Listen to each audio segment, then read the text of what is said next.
నమస్తే వీధుని స్వాగతం లక్ష్యం సమాజహితం నేను సురేష్ దండు బులెటిన్ల ముఖ్యాంశాలు అన్ని రాష్ట్రాల ముఖ్యమంత్రులతో ప్రధానమంత్రి నరేంద్ర మోడీ వీడియో కాన్ఫరెన్స్ రాష్ట్రాల ఆర్థిక పురోగతి కేంద్రం అందించాల్సిన సాయంపై ముఖ్యమంత్రులతో చర్చ మహారాష్ట్ర సీఎం ఉద్ధవ్ ఠాక్రే ఎమ్మెల్సీ ఎన్నికకు నామినేషన్ దాఖలు ఈ నెల 27 లోపు ఎమ్మెల్సీగా ఉద్ధవ్ ఎన్నిక కావాల్సి ఉండడంతో సర్వత్రా ఆసక్తి విజయవంతమైన ఆపరేషన్ సముద్ర సేతు ఐఎన్ఎస్ జలస్వ నౌకలో 698 మంది భారతీయులు మాల్దీవుల నుండి సురక్షితంగా కేరళకు రాక టీఎన్జిఓఎస్ ఆధ్వర్యంలో గాంధీ ఆసుపత్రిలో కాంట్రాక్ట్ కార్మికులకు నిత్యావసర సరుకుల పంపిణీ ముఖ్య అతిథులుగా హాజరైన మంత్రులు తలసాని ఈటల రాజేందర్ నిర్మల్ జిల్లా బైన్సా పట్టణంలో ఎస్పీ శశిధర్ రాజు పర్యటన 2 వర్గాల ప్రజలు సంయమనం పాటించాలని వినతి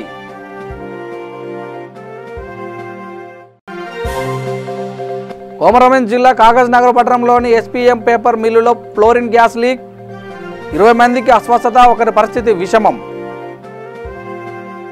ఇక వివరాలకు వెళ్తే అన్ని రాష్ట్రాల ముఖ్యమంత్రులతో ప్రధానమంత్రి నరేంద్ర మోడీ వీడియో కాన్ఫరెన్స్ నిర్వహించారు ఈ నెల 17తో లాక్డౌన్ గడువు ముగుస్తుండడంతో అందరి అభిప్రాయాన్ని తీసుకున్నారు రెడ్ జోన్లో లాక్డౌన్లకు సీఎం ఉద్ధవ్ ఠాక్రే నేడు ఎమ్మెల్సీ ఎన్నికకు నామినేషన్ దాఖలు చేశారు ఆయన సతీమణి రష్మి కుమారులు ఆదిత్య తేజ వెంటరాగా ఆయన నామినేషన్ దాఖలు చేశారు వీరితో పాటు మహావికాస్ అఘాడీ సేన తరపున ఒక ప్రతినిధి కూడా హాజరయ్యారు మిత్రపక్షమైన కాంగ్రెస్ ఒకరికి బదులు 2 అభ్యర్థులను బరిలోకి దింపి ఉద్ధవ్ ఠాక్రేకు జలకిచ్చిన విషయం తెలిసిందే ఎట్టకేలకు ఒక అభ్యర్థిని ఉపసంహరించుకుంటామని ఆదివారం ప్రకటించారు దీంతో ఉద్ధవ్ ఠాక్రే లైన్ క్లియర్ అయినట్లే గవర్నర్ కోట నుంచి ఎమ్మెల్సీగా సీఎం ఉద్ధవ్ నామినేషన్ చేయాలంటూ మహా కేబినెట్ గవర్నర్ కోశ్యారికి విన్నవించిన సంగతి తెలిసిందే అయితే గవర్నర్ కోశ్యారి వివిధ కారణాల రీత్యా జాప్యం చేస్తూ వచ్చారు దీంతో గవర్నర్ వర్సెస్ శివసేన రాజకీయాలుగా మారిపోయాయి చివరకు సీఎం ఉద్ధవ్ ప్రధాని మోదీ దృష్టికి ఈ వ్యవహారాన్ని తీసుకెళ్లారు ఈ పరిణామం తర్వాత 9 స్థానాలకు ఎన్నికలు నిర్వహించాల్సిందేనని కేంద్రం ఎన్నికల సంఘం తేల్చి చెప్పడంతో గవర్నర్ పచ్చ జెండా ఊపారు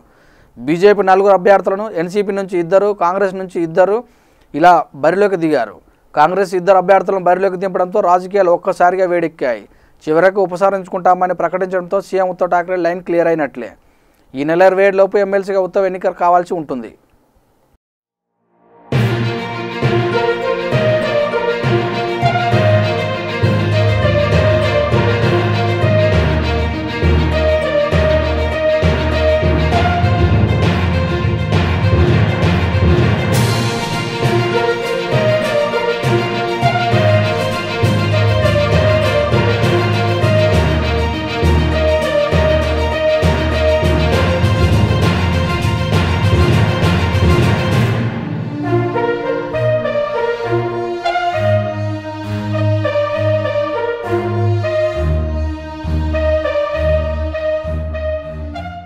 నాంపల్లి పోలీస్ స్టేషన్ పరిధిలోని కృష్ణ చిల్డ్రన్ హాస్పిటల్లో అగ్ని ప్రమాదం చోటు చేసుకుంది హాస్పిటల్లో అడ్మిట్ అయిన పేషెంట్లను లోటస్ హాస్పిటల్కి షిఫ్ట్ చేయడం జరిగింది అగ్నిమాపక సిబ్బంది సమాచారం అందడంతో ఘటనా స్థలానికి చేరుకున్న అసెంబ్లీ మరియు సచివాలయ అగ్నిమాపక సిబ్బంది మంటలను అదుపులోకి తెచ్చారు నాంపల్లి డిఐ సైదా ఈ ఘటనపై దర్యాప్తు ప్రారంభించారు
भाई कौन तो नहीं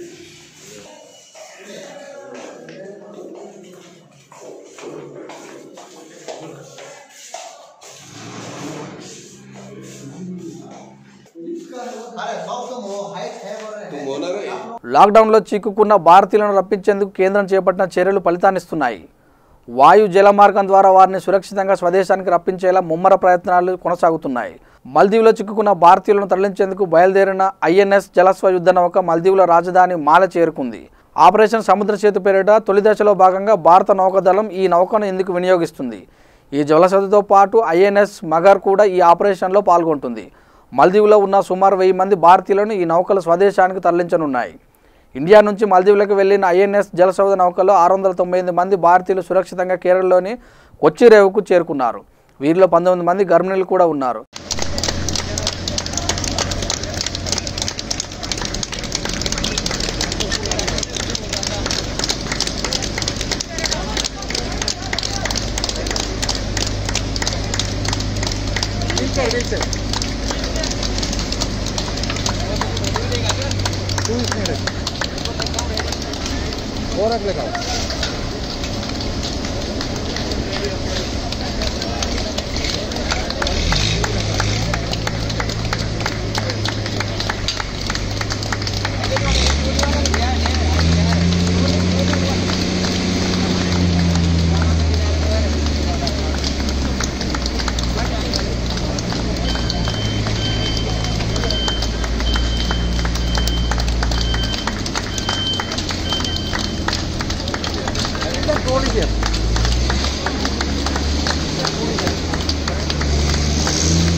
కరోనా నేపథ్యంలో విధించిన లాక్డౌన్లో పలు రంగాలకు సడలింపులు ఇస్తూ ప్రభుత్వం ఆదేశాలు ఇవ్వడంతో హైదరాబాద్లో ఈరోజు వాహనాల రాకపోకలు పెరిగాయి.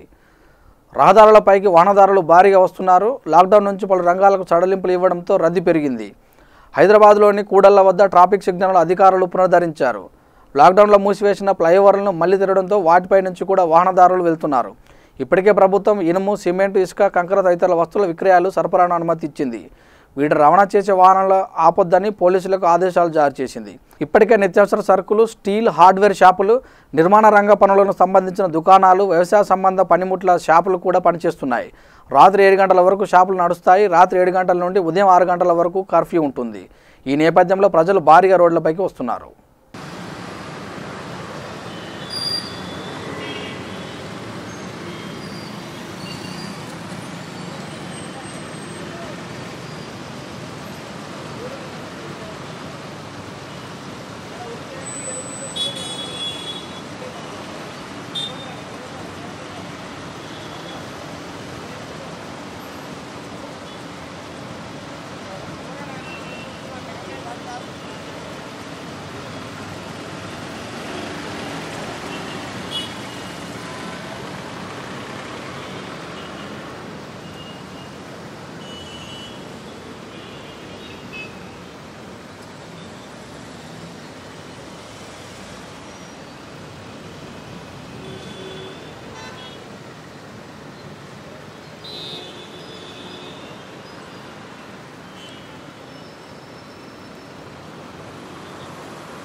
నిర్మల్ జిల్లా బైన్సా పట్టణంలో నిన్న రాత్రి శివాజీనగర్లో ప్రార్థన మందిరంలో 30 మంది ప్రార్థన చేస్తున్నారని ఓ వ్యక్తి గొడవకు దిగాడు. మందిరంలోకి వెళ్ళగా ప్రార్థన చేస్తున్న వ్యక్తులు అడ్డుకొని తల్లిదండ్రులకు అప్పగించారు. అయినా తల్లిదండ్రులతో వాగ్వాదానికి దిగి మళ్లీ గొడవ పడ్డాడు. దీంతో చిన్న గొడవ కాస్త చిలికి అల్లర్లకు దారితీసింది. ఇరువురు రాళ్లు విసుకోవడంతో పరిస్థితి అదుపు తప్పింది. సమాచారం అందుకున్న పోలీసులు అల్లర్ముఖాలను చెదరగొట్టారు. ఆ ప్రాంతానికి పోలీసు అదుపులోకి తీసుకున్నారు. ఈ అల్లర్లకు కారకుడైన వ్యక్తిపై 4 కేసులు నమోదు చేశామని, మరో 25 మంది అదుపులోకి తీసుకొని విచారిస్తున్నట్టు జిల్లా ఎస్పీ శశిధర్ రాజు తెలిపారు. క్యూబా నగర్లో మస్జిద్ ఒక వ్యక్తి మధ్యమత్తులో మస్జిద్లో ఎంటర్ అయి న్యూసెన్స్ చేసిన సందర్భంగా అక్కడ 2 వర్గాల వారు గుమిగూడి ఒకరిపై ఒకరు రాళ్ళు వేసుకోవడం, దాంట్లో అతనికి ఇంజరీస్ పోవడము, అతను సుమిత్ అని చెప్పేసి అతని తమ్ముడికి గాయాలవడము, ఆ తర్వాత వర్గాలను అక్కడ పోలీసు వారు చెదరగొట్టిన తర్వాత ఒక మోటార్ సైకిల్, ఒక కారు, ఒక ఆటో డ్యామేజ్ అవ్వడము, ఆ తర్వాత ఇంకొక వ్యక్తి అతన్ని వేరే దగ్గర తల మీద కొట్టడంతో తలకు గాయమై హాస్పిటలైజ్ అవ్వడం, అక్కడి నుంచి అతన్ని నిజామాబాద్ రెఫర్ చేయడము, అతను అవుట్ ఆఫ్ డేంజర్ ట్రీట్మెంట్ తీసుకొని అవుట్ ఆఫ్ డేంజర్ అని చెప్పి డాక్టర్స్తో మాట్లాడి తెలుసుకోవడం జరిగింది. దీంట్లో ఇన్వాల్వ్ అయిన వాళ్ళందరినీ కూడా రాత్రే మనము గుర్తించడము, వీడియోల ద్వారా రికార్డ్ చేసిన వీడియోస్, ఫొటోస్ ద్వారా వాళ్ళని గుర్తించి దాదాపు 20కి పైగా మనము అరెస్ట్ చేయడం జరిగింది. ఈ సంఘటన చాలా దురదృష్టకరము. రంజాన్ మాసము మస్జిద్లో రాత్రి తరావీ ప్రేయర్స్ జరుగుతున్న సందర్భంలో జరిగిన దుస్సంఘటన. 2 వర్గాల వారు సంయమనం పాటించాల్సి ఉండే. మళ్ళీ తిరిగి ఇటువంటి సంఘటనలు పునరావృతం కాకుండా ఉండేందుకు పికెట్స్, బందోబస్తు ప్రతి మస్జిద్ దగ్గర బైన్సా పట్టణంలో అన్ని ప్రాంతాల్లో మనము ఈ పెట్రోలింగ్స్, పికెట్స్ ఏర్పాటు చేసుకోవడం జరిగింది. ఈ లాక్డౌన్ కూడా మనము కర్ఫ్యూను 144 సెక్షన్ స్ట్రిక్ట్గా ఇంప్లిమెంట్ చేయడము, మార్నింగ్ నుంచి ఇంప్లిమెంట్ చేయడం జరుగుతూ ఉంది. Evening 7 to morning 7. దేశం క్లిష్ట పరిస్థితుల్లో ఉన్నప్పుడే ఆదుకోవాల్సిన అవసరం ప్రతి ఒక్కరిపై ఉంటుంది. ప్రతి ఒక్కరు సామాజిక బాధ్యత ముందుకు రావాలని మంత్రి శ్రీనివాస్ గౌడ్ అన్నారు. TNGSO ఆధ్వర్యంలో గాంధీ ఆసుపత్రిలో పనిచేసే కాంట్రాక్ట్ కార్మికులకు నిత్యావసర సరుకులు పంపిణీ చేయడం చాలా సంతోషంగా ఉందని, గతంలో తాను దేవిప్రసాద్ ఉద్యోగ సంఘాల నాయకులుగా ఉండి ఇప్పుడు తను మంత్రి హోదాలో వచ్చి వీరికి ఇస్తున్నందుకు తృప్తిగా ఉందని, వీరికి ఎంత చేసినా తక్కువే అని మంత్రి అన్నారు. TNGOS అధ్యక్షుడు ముజీబ్ మాట్లాడుతూ లాక్డౌన్ ప్రారంభమై 42 రోజుల నుండి ఈ రోజు వరకు పేద ప్రజలతో పాటు కార్మికులకు 7,300 నిత్యావసర ప్యాకెట్లను పంపిణీ చేశామని అన్నారు. ఈ కార్యక్రమానికి ముఖ్య అతిథులుగా మంత్రులు ఈటల రాజేందర్, శ్రీనివాస్ గౌడ్ హాజరైనందుకు వారి కృతజ్ఞతలు తెలిపారు. లాక్డౌన్ ముగిసే వరకు TNGOS తరఫున పేద ప్రజలకు, కార్మికులకు ఆదుకుంటామని ముజీబ్ అన్నారు.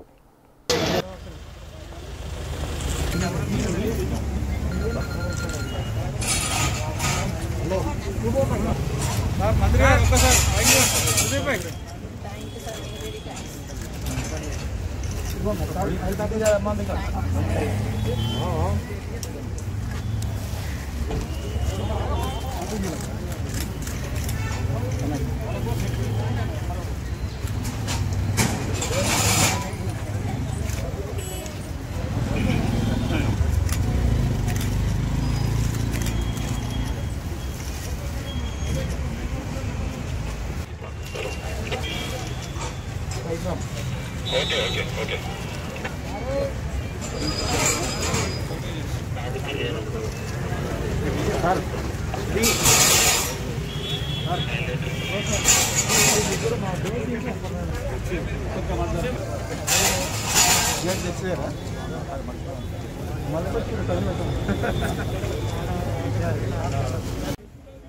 తెలంగాణలో ఉన్నటువంటి వలస కార్మికులు కూడా ఏ రాష్ట్రంలో చేయనటువంటిది ఆదర్శంగా వాళ్ళ ఊర్లోకి వెళ్తామంటే కూడా ₹1 కోటి డబ్బులు కట్టి ప్రత్యేక రైళ్ల ద్వారా పంపడం, భోజనాలు ఏర్పాటు చేయడం. హైదరాబాద్లో లక్షలాది మంది కార్మికులకు ప్రతిరోజు ఉచితంగా మా పురపాలక శాఖ మంత్రి కేటీఆర్ ఆధ్వర్యంలో భోజనాల వసతులు ఏర్పాటు చేయడం ఒకవైపు చేస్తుండగా ఎన్నో స్వచ్ఛంద సంస్థలు ముందుకొచ్చి ముఖ్యంగా ఉద్యోగులను కాపాడుకోవడానికి మా టీఎన్జిఎస్ ఆధ్వర్యంలో అన్ని సంఘాలు కూడా టీజీఓ సంఘాలు ఒక సక్కడ, క్లాస్ 4 సంఘాలు ఒక సైడ్ కోచింగ్ సహాయం చేయడం, ఉద్యోగ ధర్మంలో అధికారులందరూ కూడా ఏ డ్యూటీ వేసినా రాత్రి రోజులు పనిచేయడం, మరి టీఎన్జిఎస్ ఆధ్వర్యంలో 42 రోజుల నుంచి కూడా అనేక సేవా కార్యక్రమాలు చేస్తూ మరి హైదరాబాద్లో ముఖ్యంగా అధ్యక్షులు ముజీబ్ గారి ఆధ్వర్యంలో ప్రతిరోజు రక్తదాన కార్యక్రమం ఏదో కార్యక్రమం నిర్వహిస్తూ అన్ని జిల్లాలో కూడా employee JAC chairman Ravinder Reddy గారి ఆధ్వర్యంలో అన్ని జిల్లాల్లో కూడా ప్రతిరోజు ఏదో కార్యక్రమాన్ని నిర్వహించుకోవడం, మరి ఆనాటి ఆ సంఘాల్లో పనిచేసేటువంటి దేవిప్రసాద్ గారు మేము మా ఉద్యోగులు ఆదర్శంగా పనిచేస్తున్నారు, ఆదర్శంగా సేవా కార్యక్రమం చేస్తున్నారు అని చెప్పి ఆ సేవా కార్యక్రమం మేము పాల్గొని వాళ్ళ యొక్క సేవలను చూసి మాకు కూడా చాలా సంతోషం అనిపిస్తుంది. ప్రతి మానవునికి ఒక అవకాశంగా మలుచుకోవాల్సిన అవసరం ఉంది. సేవ చేయడానికి అవకాశంగా ఈ కరోనా సమయంలో కష్టకాలాల్లో సాటి మానవుని ఆదుకునేటట్లు, సాటి మానవుని ఓదార్చి నేనున్నా నేను భరోసా ఇచ్చేటట్లు, పేద వర్గాలకు ఏం కాదు ఇది కరోనాను తరిమి కొట్టచ్చు, కరోనా వచ్చినా కూడా ఈ రాష్ట్రంలో బాగు చేస్తారని చెప్పి ధైర్యం ఇచ్చేటట్లు, ఉపాధి కోల్పోయినటువంటి వాళ్లకు ఆర్థికంగా సాయం చేసేటట్లు ప్రతి ఒక్క మనిషి ముందుకు రావాల్సిన అవసరం ఉంది. తన యొక్క మానవత్వాన్ని, హృదయంలో ఉన్నటువంటి మానవత్వాన్ని చాటుకు చెప్పడానికి ఇది ఒక మంచి అవకాశం, దేవుడు ఇచ్చినటువంటి అవకాశంగా మనం భావించాలా. ఎన్ని డబ్బులు ఉన్నాయని లెక్క కాదు, ఎంతమందికి సాయం చేసినామనేది లెక్క.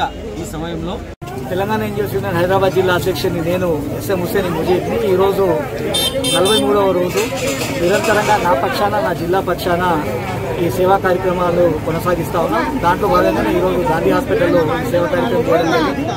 దీనికి పెద్దలు శ్రీనివాసరావు గారు, మరియు పెద్దలు దేవిప్రసాద్ గారు, పెద్దలు రవీందర్ రెడ్డి గారు, హాస్పిటల్ సూపరింటెండెంట్ రాజారావు గారు, హైదరాబాద్ జిల్లా కార్యవర్గం, మరి మిగతా హాస్పిటల్ సిబ్బంది అందరూ కూడా రావడం జరిగింది. ఈరోజు దాదాపు 400 మందికి బియ్యము, పిండి, మంచి నూనె, ఉప్పు, కారం ఇవన్నీ కూడా ఇవ్వడం జరిగింది. హైదరాబాద్ జిల్లా నా అధ్యక్షతన ఇప్పటివరకు 7,300 కుటుంబాలకు సాయం చేయడం జరిగింది. 10,000 కుటుంబాలకు చేయాలని చెప్పి అనుకున్నాం. 43వ రోజు ఒక్కరోజు కూడా ఆగకుండా నిరంతరంగా సాయం చేస్తా ఉన్నాం. ఇదే కాకుండా నా అధ్యక్షతన మొన్న 2 రోజులు కూడా గౌరవ ముఖ్యమంత్రి గారు, రాష్ట్ర ప్రభుత్వం ఇచ్చిన ఆదేశాల మేరకు 312 మంది ప్రభుత్వ ఉద్యోగులతో రక్తదానం చేయడం జరిగింది. దాంట్లో కూడా మొదటి రోజు గౌరవనీయులు ఈటెల రాజేందర్ అన్న, రెండో రోజు పెద్దలు గౌరవనీయులు కుమార్ గారు కూడా కార్యక్రమం రావడం జరిగింది. మరి మీడియా మిత్రులు కూడా నిరంతరంగా మా కార్యకలాపాలు చూపిస్తున్నందుకు తెలంగాణ ఎన్జిఓస్ హైదరాబాద్ జిల్లా పక్షాన మీ అందరికీ కూడా ఉద్యమ అభినందనలు. ఖచ్చితంగా ఈ కరోనా వ్యాధి పోయే వరకు రాష్ట్ర ప్రభుత్వ ఉద్యోగులుగా, తెలంగాణ ఎన్జిఓలుగా మా వంతు సాయం ఎక్కడ కూడా మరవకుండా అది వృతాభక్తి అయినప్పటికీ కూడా చేస్తామని విజ్ఞప్తి చేస్తాము. Thank you very much. జై. వందే భారత్ మిషన్లో భాగంగా అమెరికా నుంచి 118 మంది ప్రయాణికులు హైదరాబాద్కు చేరుకున్నారు. ఎయిర్ ఇండియా AI 1617 విమానం అమెరికాలో చిక్కుకుని 118 మంది భారతీయులతో శాన్ ఫ్రాన్సిస్కో నుంచి బయలుదేరి ముంబై మీదుగా ఈరోజు హైదరాబాద్లోని GMR అంతర్జాతీయ విమానాశ్రయానికి చేరుకుంది. విమానాశ్రయ అధికారులు 20-25 మందికి ఒక బ్యాచ్ చొప్పున ప్రయాణికులను బ్యాచ్ల వారీగా కిందకు దించి థర్మల్ స్క్రీనింగ్ చేశారు. అనంతరం వారందరినీ నగరంలోని వివిధ క్వారంటైన్ కేంద్రాలను తరలించారు. వీరంతా 16 రోజుల పాటు విధిగా క్వారంటైన్లో ఉండాల్సి ఉంటుంది.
కొమరంభీం జిల్లా కాగజ్నగర్ పట్టణంలోని ఎస్పీఎం పేపర్ మిల్లులో ఫ్లోరిన్ గ్యాస్ లీక్ అయింది.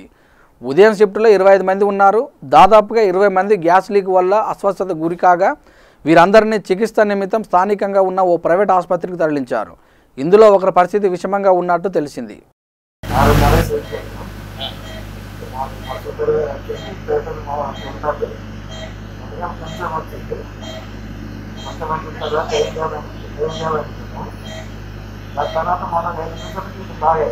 ఏం లీక్ అయింది?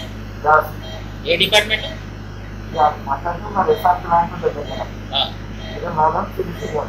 వాళ్ళు ఎంతమంది ఉన్నారు మీ డిపార్ట్మెంట్?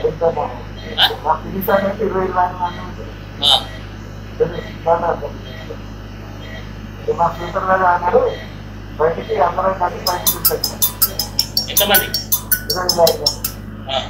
బయటకి సూపర్వైజర్ అన్నారు. ఇంటికి వెళ్ళి వెళ్ళకుండా ఏం చేస్తున్నాం మనం గ్యాస్ తాగినాం ప్రతి ఎవరినాడు కన్నా లేకపోతే ఇక రాగానే కనుక తీసి కూర్చున్నారు.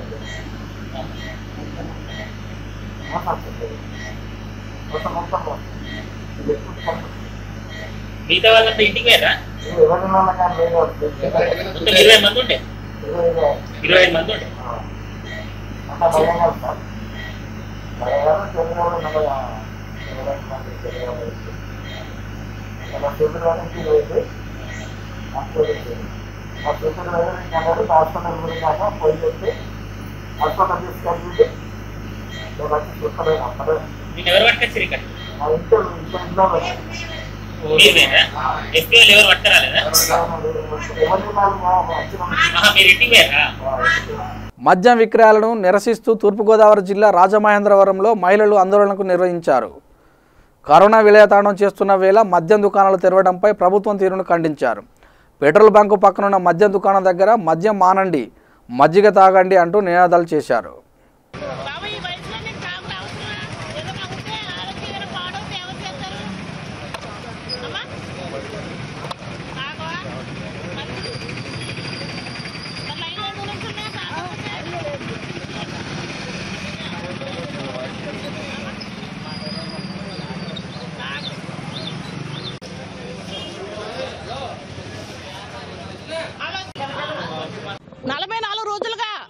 ప్రజలు కరోనా మహమ్మారితో ఏమైపోతున్నారో, వాళ్ళకి తిండుందో లేదో, పనులు లేక ఏమైపోతున్నారో అని ఆలోచించి మేము 44 రోజులుగా ప్రతి ఒక్క వాడకి, నిరుపేద వాడకి వెళ్ళి ఈ రోజున మేము కిట్లు ఇచ్చి, నిత్యావసర వస్తువులు ఇచ్చి వాళ్ళకి సేవ చేసాము. కానీ ఈ రోజున ఒకసారి 5 రోజుల క్రితం ఈ మద్యం షాపులు తీసి ఈ మద్యం అమ్మకాలు మొదలైనప్పుడు జనం ఎంతలా పడ్డారో మీకు తెలుసు. మరి ఆ రోజున రోజా గారు ఉద్యమం చేశారు. మహిళలు ఏడుస్తున్నారు. బ్రాందీ షాపుల వల్లే, మద్యం వల్లే చిన్న భిన్నం అయిపోతున్న కుటుంబాలు అని చెప్పి ఆవిడ అన్నారు. మరి ఆ రోజా అంటే ఈ రోజున అంటే ఏమైపోయావు రోజా అంటే నువ్వు బయటకు రా. మహిళల బాధ ఈ రోజు కనబడట్లేదా? నీకు పదవి వచ్చి గదిలో కూర్చున్నప్పటికీ మహిళలు కనబడట్లేదా? మహిళలు ఆ రోజు మద్యం ఉద్యమం కనబడింది. ఈ రోజు మద్యం ఉద్యమం ఏమైపోయింది? నీ మద్యం ఉద్యమానికి మేము మాకు మద్దతు ఇవి, మేము ఉద్యమం చేస్తాము, నువ్వు వచ్చి మా ముందర నుంచో. మహిళలు ఏడుస్తా ఉన్నారు. ఈ రోజున మాతృదినోత్సవం అంటే తల్లులందరూ కూడా సంతోషంగా ఉండాలి. కానీ ఈ మద్యం వల్ల కొడుకులు పాడైపోతుంటే ఏడుస్తా ఉంటున్నారు. ఈ భర్తలు చనిపోతే మద్యం తాగి బిడ్డలు పెంచలేక ఎంతో మంది తల్లులు ఏడుస్తా ఉన్నారు. ఆ తల్లులందరికీ కూడా మా ఉద్యమాన్ని అంకితం చేస్తూ ఈ ఉద్యమం ఇక్కడతో ఆగదు. సంపూర్ణ మద్యపాన నిషేధం జరిగే వరకు కూడా మద్యం మానండి, మజ్జిగ తాగండి. మద్యంతో మీకు మజ్జిగ తాగి మీ ఆరోగ్యాన్ని బాగు చేసుకోండి, మద్యం తాగి మీ ఆరోగ్యాన్ని పాడు చేసుకోవద్దు అని చెప్పి ఈ నినాదంతో మేము ముందుకు వెళ్తా ఉన్నాము. ఈ ఉద్యమం ఎక్కడితో ఆగదు. వారం వారం కూడా మా నిరసన కార్యక్రమం అనేది ఇంకా ముందుకు వెళ్తుంది, ఇంకా పెంచుతామని తెలియజేస్తా ఉన్నాం. కదిరి ప్రాంతంలోని తనకల్లు మండలం నందు కరోనా పాజిటివ్ నిర్ధారణ అయిన కారణంగా ప్రజలు భయభ్రాంతులకు గురి అవుతున్నారని తెలిసి Indian medical association Kadiri branch వారు తనకల్లుకు చేరుకొని సిహెచ్సి కమ్యూనిటీ హెల్త్ సెంటర్ నందు డాక్టర్లకి, పారామెడికల్ సిబ్బందికి, శానిటైజేషన్ వర్కర్లకి శానిటైజర్లు, మాస్కులు పంపిణీ చేయడం జరిగింది. అనంతరం రెడ్ జోన్ ప్రాంతంలో ప్రజలు తీసుకోవాల్సిన జాగ్రత్తలను వివరించారు. కరోనా రాకుండా భౌతిక దూరం పాటించాలని, సమతుల్యమైన ఆహారం తీసుకోవాలని తెలిపారు. ఇమ్యూనిటీ పవర్ తక్కువగా ఉన్నవారు, వృద్ధులు ఇళ్లలోనే ఉండడం మంచిదన్నారు. ఈ కార్యక్రమంలో కదిరి IMA అధ్యక్షులు, ఏపీ మెడికల్ కౌన్సిల్ సభ్యుడు doctor CV Madan Kumar, treasurer doctor Vidyasagar, doctor Rojarani, doctor Shivashankar, health staff Mustafa తదితరులు పాల్గొన్నారు.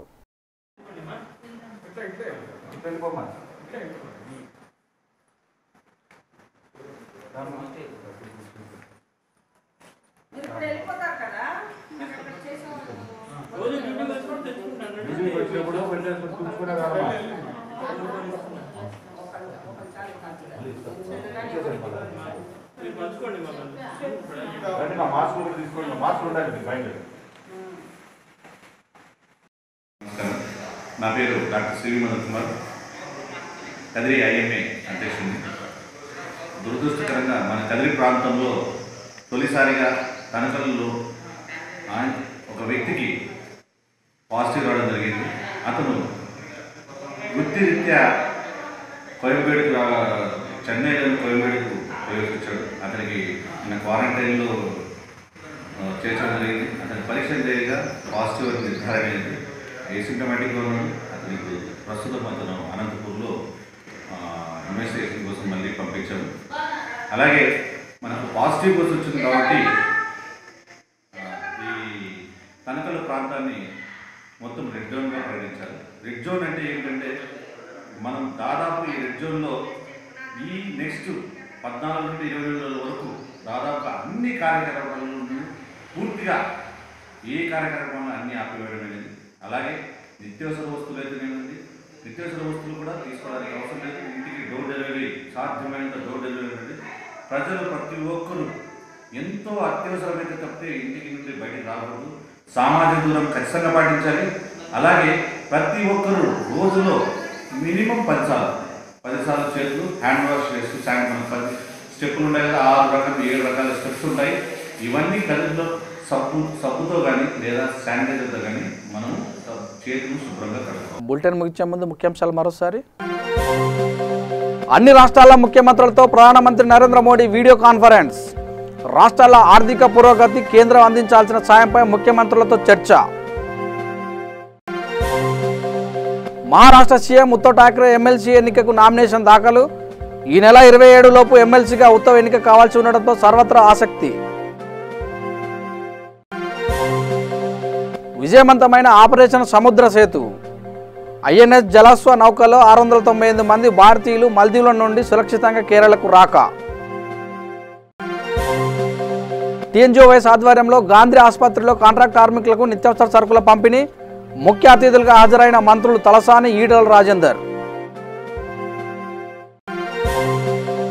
నిర్మల్ జిల్లా బైన్సా పట్టణంలో ఎస్పీ శశిధర్ రాజు పర్యటన. 2 వర్గాల ప్రజలు సంయమనం పాటించాలని వినతి.